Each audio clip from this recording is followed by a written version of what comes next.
Welcome to Wine Library TV. I am your host, Gary Vaynerchuk, and this, my friends, is The Thunder Show, aka the internet's most passionate wine program.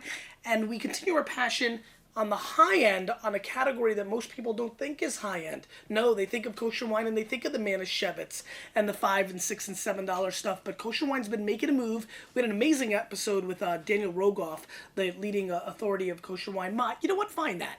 Search it, ROGOV, and link that up. And also link up down below that the Kosher Food and Wine Experience is coming to New York City on February 22nd at Pier 60. Link that up. So all you New York, New Jersey kosher fanatics, fans, intrigued by it, check it out. Should be a pretty interesting, check it out. Should be a pretty interesting event. So it's coming up on Tuesday. And it should be a lot of fun. But what I'm fascinated by is the fact that I'm doing a head-to-head here of ultra premium kosher wine. This wine is 80 American dollars. This wine is 120 American dollars. So pushing the envelope of what we think kosher wine can do price-wise. So let's see what's going on here. Let's get right into it. The La Flor, you okay over there? The La Flor del Flor di Primavera 2007 from Capcanes, 100% Grenache, 100-year-old vines, 80 American dollars. Very fascinated to see what's going on here. See how this Grenache is executing. Big-ass glass, sniffy sniff.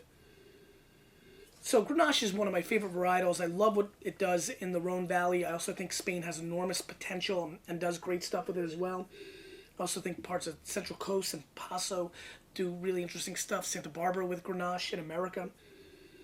Seems a little over-extracted to me on the nose on the initial attack. Little raspberry flavors coming through with a little hint of dark chocolate as well. Let's give it a whirl.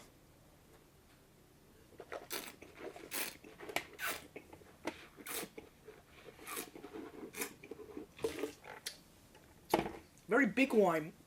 Shows 14.5 alcohol. It feels a little bit more than that. Very aggressive alcohol distribution in this wine. Nice red fruit. You know, decent style, really elegant. But, I got to be honest with you, I'm pretty darn disappointed with this. Let me just take a second.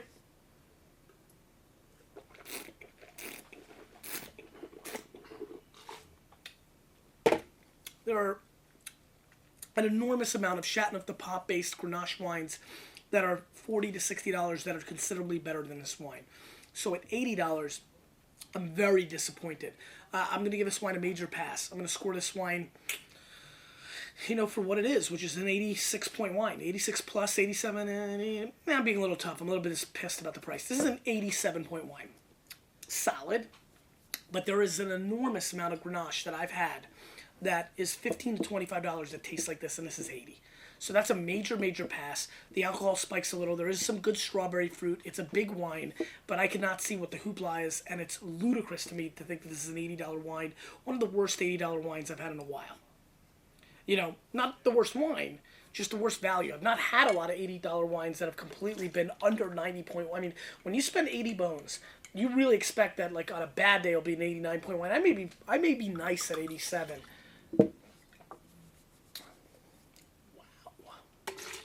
Bad start to this kosher premium showdown. If the Herzog loses, it should be embarrassed. Herzog Clone 6, 2008 Chalk Hill Vineyard. This wine is 120 American dollars. Let's see what's going on here.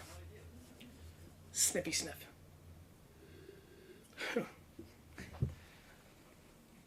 Very oaky on the nose. Huge initial attack of almost like literally a stick off a tree being shoved up your nose without the pain from the smelling standpoint. Some black cherry coming through, but very oaky, and that bothers me. That is the oak monster, my friends, and that scares me a little bit. Wow, and it's here. There's a little kirshiness and a little blueberry as well. Dark fruit, but very oaky. Let's give it a whirl.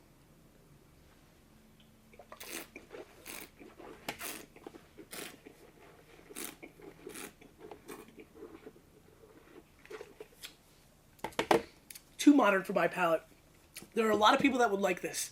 It reminds me of some of the big California cult wines, but it's a little thinner. It's a little underwhelming. This is a grossly disappointing show.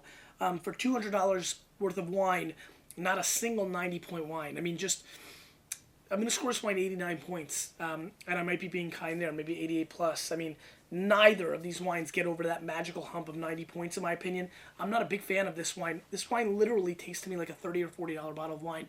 And I'm a huge fan of Herzog in general, and I cheer for kosher wine more than anybody. And I think, let's link up all the other kosher wine shows, because this is by far the most disappointing kosher wine show we've ever done.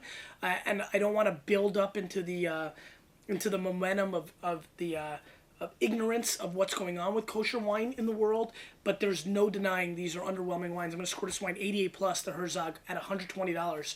What do I have to say? That is as big as a pass as I can come. I can never conceivably think about recommending anybody to buy either one of these wines. Very disappointing for the quality in glass.